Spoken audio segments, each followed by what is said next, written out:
ধান বোঝাই ট্রাকে আগুন লাগিয়ে দিল এলাকার প্রভাবশালী নেতা।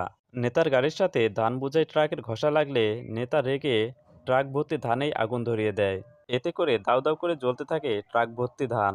তবে কেউই ধান বোঝাই ট্রাকের আগুন নেভাতে যাচ্ছে না, কারণ এতে তাদের উপরই প্রভাব পড়তে পারে। অবশেষে ট্রাকের ড্রাইভার ট্রাকের সকল ধান ফেলে দিয়ে ট্রাকটিকে রক্ষা করে। স্থানীয় লোকজন তাকিয়ে তাকিয়ে দেখলেও তাদের কোনো কিছুই করার ছিল না। ঘটনাটি ঘটেছে ভারতের গুজরাতের ছোট্ট একটি গ্রামে। তবে একটা লক্ষণীয় বিষয় যে একজন বয়স্ক লোক এক বালতি পানি নিয়ে হলেও আগুন নেভানোর চেষ্টা করেছে।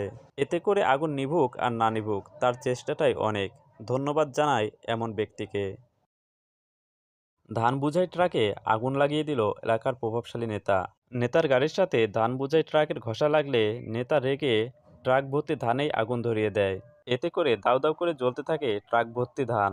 তবে কেউই ধান বোঝাই ট্রাকের আগুন নেভাতে যাচ্ছে না, কারণ এতে তাদের উপরই